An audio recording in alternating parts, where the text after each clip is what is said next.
Hace un año estuve padeciendo fuertes dolores de cabeza. Tenía dificultades para ver, mareos y definitivamente tuve que ir al médico. Y resulta que el diagnóstico que me dieron fue iridotomía. Quiero contarles de qué se trata la iridotomía. Dice que una inminente, es un inminente cierre angular de ambos ojos. La unión del iris, la córnea y la periferia de la cámara anterior y la presión intraocular causa daño en el nervio óptico.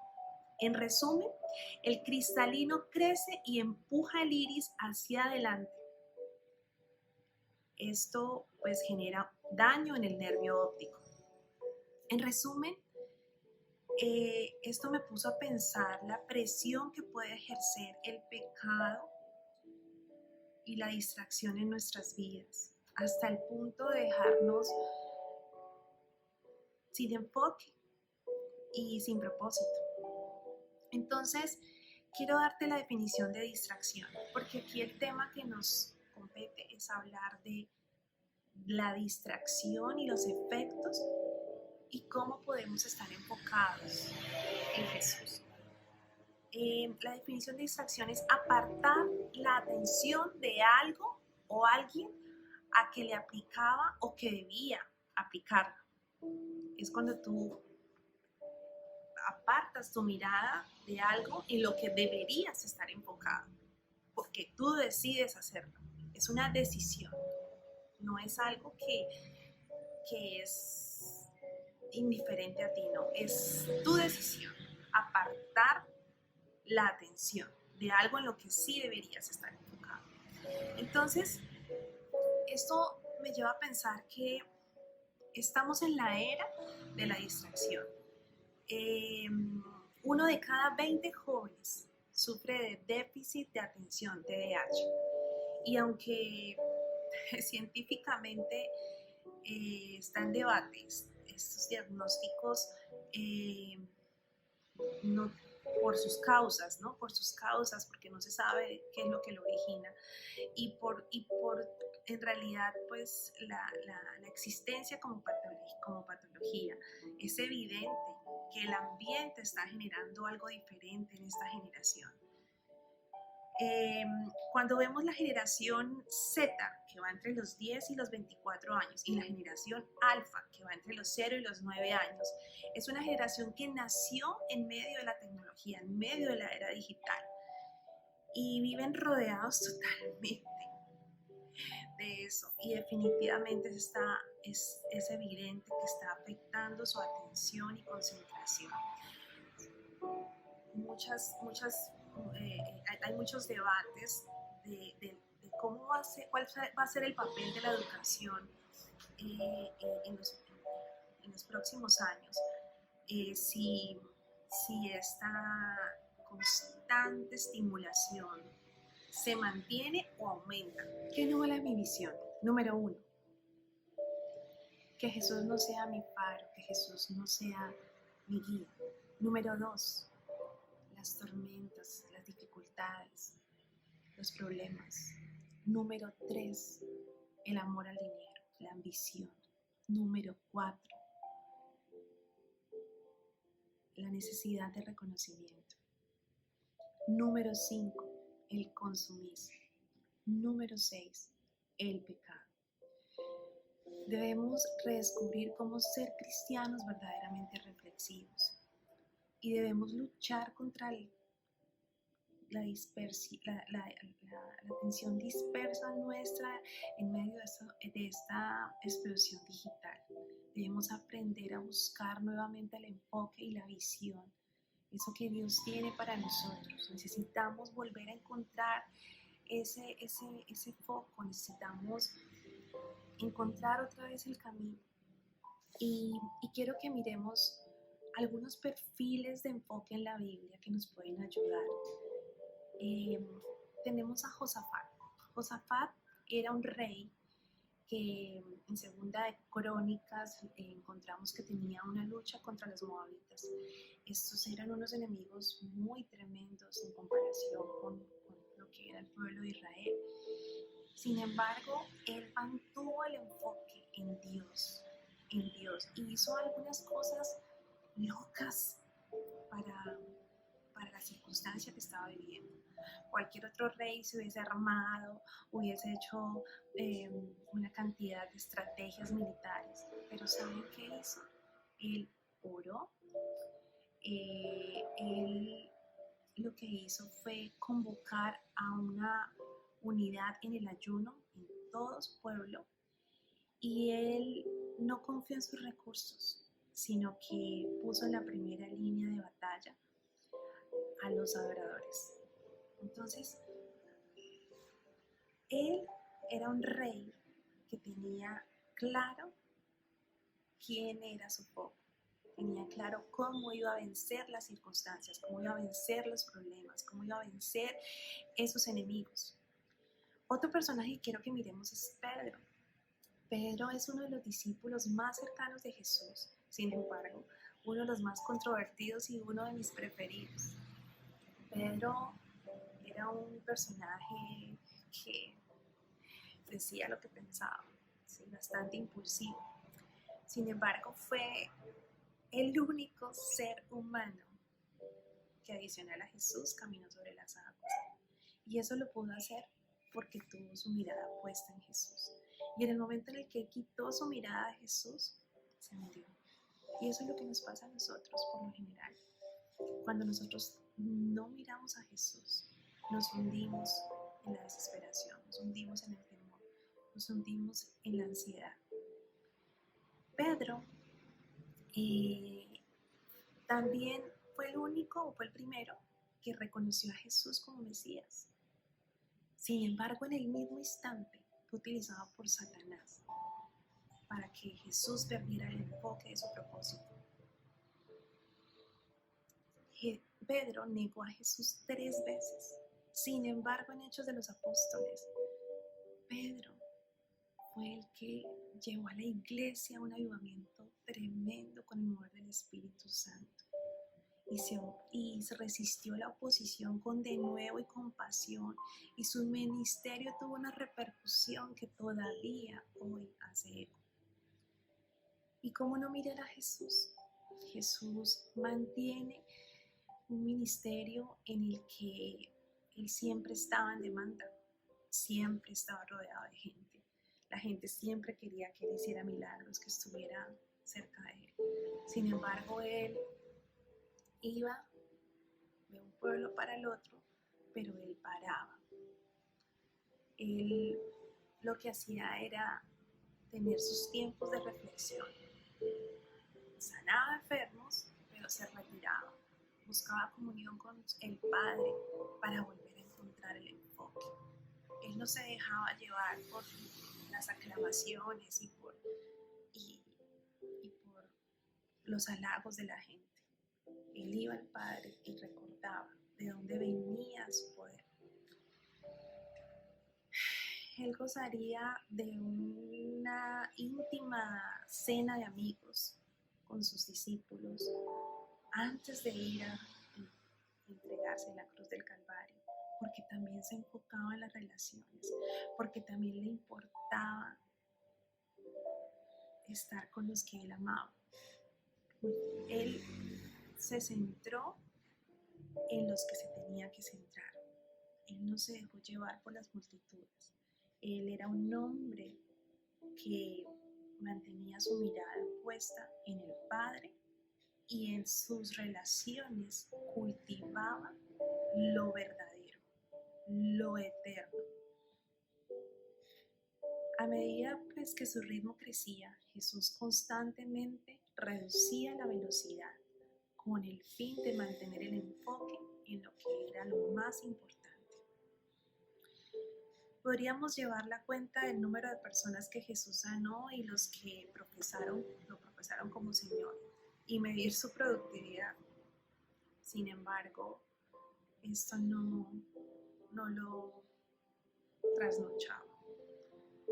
En realidad su tiempo era sagrado, y él tenía claro que lo más importante soltera, sus momentos con su Padre, sus tiempos a solas en la intimidad con el Padre.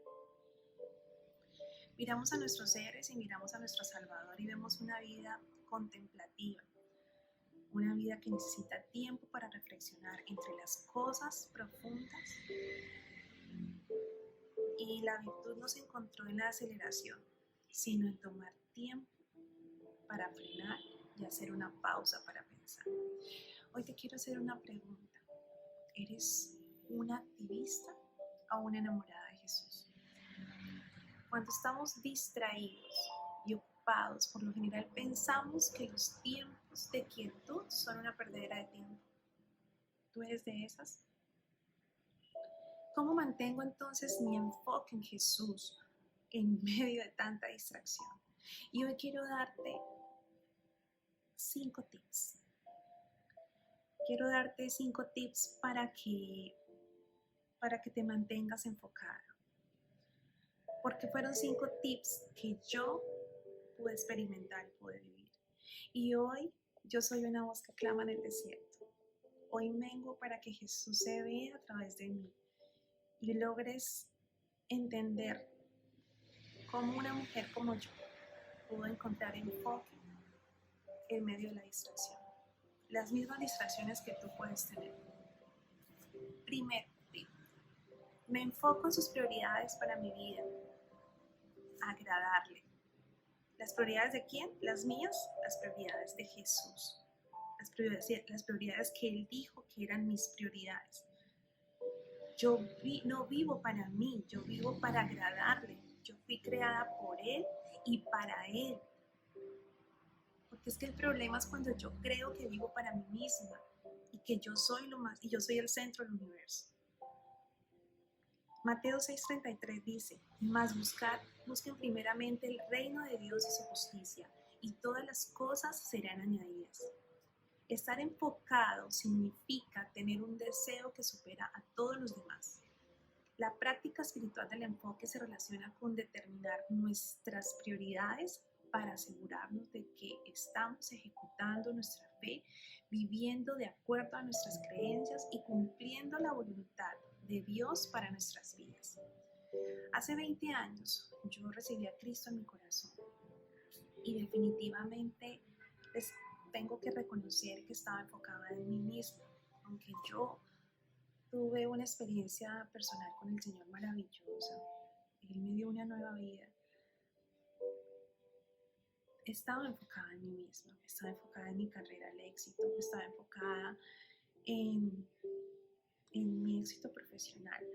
Y cuando formé mi familia, cuando quise tener un hogar, en realidad no sabía lo que era edificar una casa sobre la roca. Y el Señor me regaló esta palabra en el Salmo 127. Si el Señor no edifica la casa, en vano se esfuerzan los albañiles. Si el Señor no cuida la ciudad, en vano hacen guardia los vigilantes. En vano madrugan ustedes y se acuestan muy tarde para comer un pan de fatigas, porque Dios concede el sueño a sus amados. Estaba tan desenfocada, me levantaba tan temprano y me acostaba tan tarde comiendo un pan de fatigas que no me daba cuenta de los que estaban a mi alrededor. El Señor no estaba edificando mi casa. Y no me di cuenta que mi hijo, en ese momento tenía 5 años, tenía uno de esos trastornos del desarrollo, dentro de los cuales está el déficit de atención, el autismo, y eso me llevó a cometer muchos errores de crianza. Y ahora voy por eso al segundo tip. Me enfoco en lo que soy en Cristo. Como mujeres atravesamos problemas o circunstancias difíciles y somos vulnerables en nuestras emociones. Por lo general, estas emociones mal manejadas nos hacen perder la visión de lo que somos en Cristo.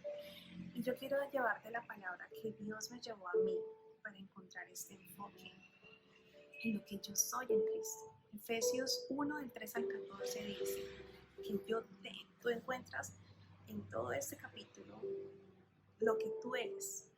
Y te voy a extractar lo que tú eres según esa palabra.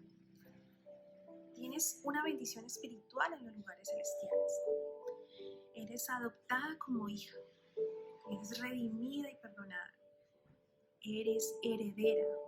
Eres sellada con el Espíritu Santo. Eres salva. Eres hechura suya para buenas obras. Eres miembro de la familia de Dios y eres templo del Espíritu Santo. Esa circunstancia en mi vida, créeme que me llevó a la culpa. Cuando yo llevé a mi hijo al especialista en Bogotá, él me dijo algo así, como que el diagnóstico que mi hijo tenía unas causas hipotéticas, y una de esas causas eran los altos niveles de ansiedad en el periodo de embarazo. Y asimismo, también estaban relacionados esos diagnósticos con mujeres. Él me dijo, los altos porcentajes de mujeres que tienen hijos con este diagnóstico son como usted. Y yo le dije, ¿cómo así, doctor? Me dijo, sí, exitosas. Efectivamente, cuando él me dijo eso, a mí me estalló la cabeza y me rompió el corazón, porque en realidad en mi embarazo yo tuve muchos niveles de ansiedad, porque en mi trabajo estaba viviendo procesos de presión muy fuertes, y porque a nivel profesional tenía muchos retos, y esto generó en mí mucha presión. Cuando él me dijo, usted tiene cara de exitosa y eso suele ocurrir en mujeres como usted, obviamente el sentimiento de culpa estaba ahí. Y fue cuando Jesús, con sus cuerdas de amor, me recordó quién era en él y trajo luz a mi vida. Esa palabra que te comparto en Efesios trajo luz a mi vida, porque aunque yo cometí errores por estar distraída, Él me volvió a traer a la luz y me recordó quién era yo en Él, y que no eran mis fuerzas, que eran las suyas, y que Él me iba a llevar a lugares más altos, pero no en mis fuerzas, sino porque yo era su hija, porque yo soy perdonada, porque soy heredera de su gracia, porque tengo el Espíritu Santo, y eso me da poder para hacer muchas cosas, incluso afrontar la circunstancia de mi hijo. Entonces, esto me lleva al tercer tip. Me enfoco cuando sé lo que Dios es para mí. Una de las mentiras más frecuentes en las que nosotras como mujeres caemos es que Dios no es suficiente. ¿Y por qué caemos en esta mentira? Porque por lo general nunca estamos satisfechas. Siempre tenemos deseos insatisfechos que están relacionados con nuestros esposos, con nuestros hijos, con nuestra profesión, con la situación económica. Siempre hay deseos insatisfechos. Siempre decimos, si tan solo mi esposo me tratara de esta manera, si tan solo mis hijos hicieran esto o aquello, si tan solo la situación económica no estuviese de esta manera u otra, si tan solo. Hay tantos deseos insatisfechos en nosotras que nos hacen perder la visión de lo que realmente ya somos en Cristo y de lo que es Dios para nosotros. Él es todo lo que tú tienes y Él es todo lo que necesitas.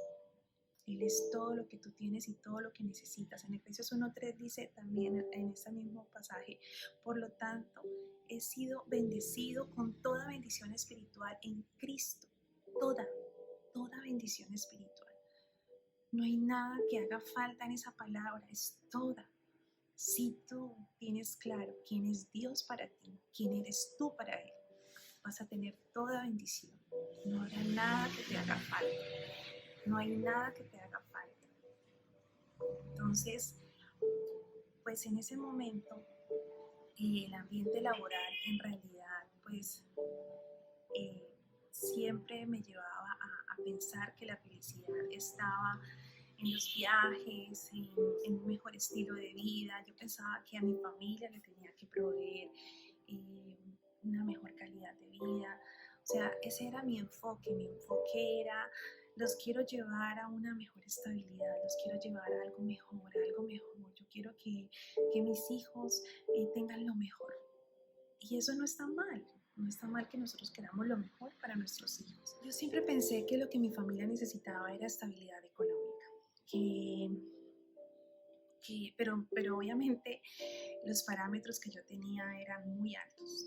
Entonces, la verdad, eh, vivía con deseos insatisfechos, vivía como en una búsqueda de cosas que no tenía y no me daba cuenta que Dios era suficiente, que Dios era todo lo que yo necesitaba. Entonces, vivía en una carrera absurda por conseguir cosas que no me iban a dar la satisfacción total.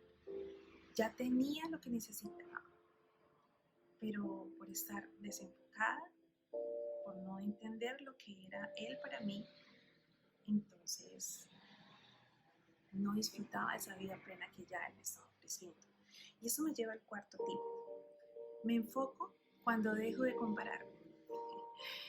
Compararme con otros puede llevarme a dos extremos. Pensar demasiado, tener un concepto más alto de mí mismo, o pensar que soy un fracaso, tener un concepto más bajo de lo que realmente soy.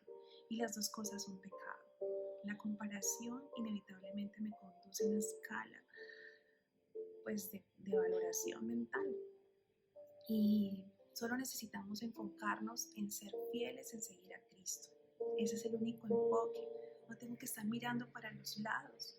Acuérdate de Pedro. Pedro cuando dejó de mirar al frente y se puso a mirar a la profundidad del agua, se hundió. Nosotras muchas veces no miramos al fondo, pero sí estamos mirando a los lados y nos tropezamos y caemos y cometemos muchos errores. No quites la mirada de Jesús, porque si estás mirando, siempre vas a encontrar a alguien mejor o alguien peor que tú. Y eso no es lo que Dios quiere. Dios te hizo única. Y Dios tiene un propósito contigo especial y diferente. No te tienes por qué comparar. Definitivamente yo caí en esa trampa. El mundo laboral en el que yo estaba era demasiado competitivo y vivíamos enfocados en los resultados, en las metas y en los objetivos. Y cuando yo empecé a compararme con otros, definitivamente experimenté ese sentimiento de fracaso, de decepción por mí misma. Y yo llegaba de mis reuniones y hablaba con mi esposo y lloraba porque yo sentía que todo lo que hacía no era suficiente, que siempre me demandaban más y más. Y así es el mundo siempre te va a demandar más. Para el mundo nunca es suficiente lo que tú hagas. Pero cuando tú pones tu mirada en Jesús, Él te da nuevas fuerzas. Él extiende tus alas como las águilas y tú puedes volar más alto que todas las personas que están a tu alrededor. Pero no en tus fuerzas, es en las de Él. El quinto tip, me enfoco cuando tengo una intimidad con Dios. Definitivamente esto marcó mi vida profundamente. En el Edén se perdió toda comunicación con Dios. Él siempre anheló una perfecta comunión con Él, pero el pecado nos separó de Dios. Y Él desde ese momento ha estado buscando restablecer esa comunión con nosotros. En Éxodo vemos cuando Moisés tiene esa intimidad con el Padre y se manifestaba en una columna de fuego y una nube, una nube que se reposaba en la tienda donde ellos estaban. Pero el pueblo prefirió estar lejos. El pueblo dijo, no, sé tú nuestro intermediario, que Dios no hable con nosotros. Ellos tenían miedo de Dios.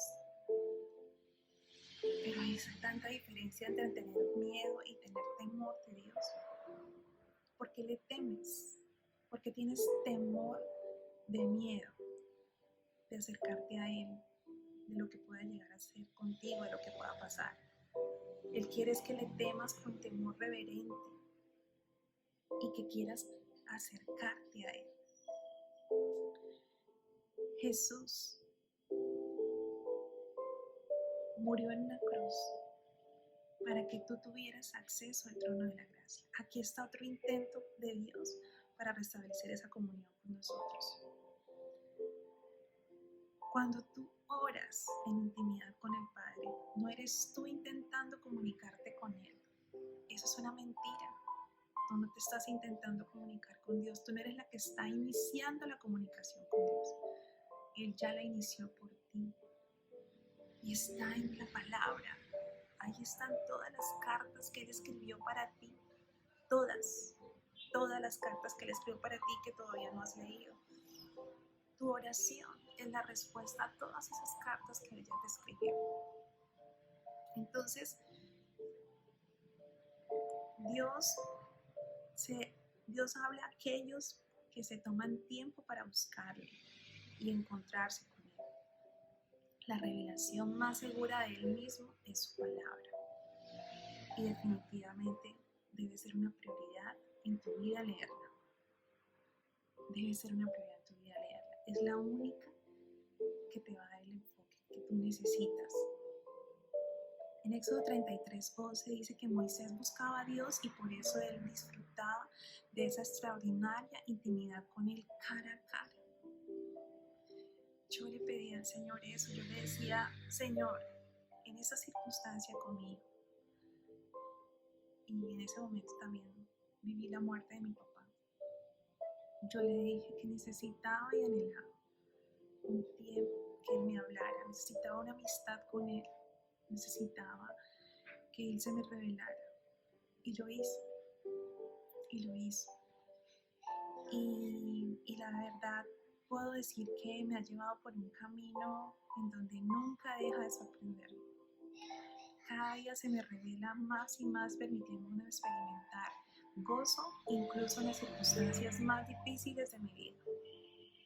La clave del enfoque hoy es: ama al Señor tu Dios con todo tu corazón, con toda tu alma y con toda tu mente. Esa es la clave. Con toda tu alma, con todo tu corazón y con toda tu mente.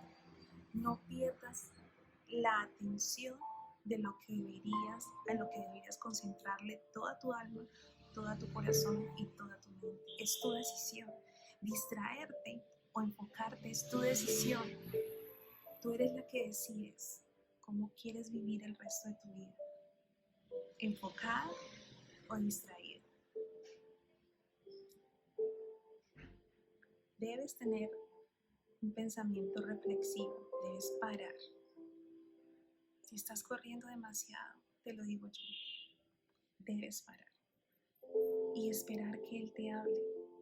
Tener un pensamiento reflexivo te lleva a una vida profunda, pero tener un pensamiento superficial te lleva a una vida superficial, en donde tus piernas se van a cansar, en donde tu corazón va a sufrir y donde vas a estar agotada, cansada y agobiada. Yo te invito a que decidas poner tu mirada en Jesús. Míralo a Él fijamente y vas a poder caminar sobre las aguas. Tú puedes vivir una vida extraordinaria como Pedro. Él caminó sobre las aguas. ¿Alguna vez has visto a alguien caminar sobre las aguas? Yo no. Y quisiera hacerlo. Y oro a Dios porque me permita hacerlo.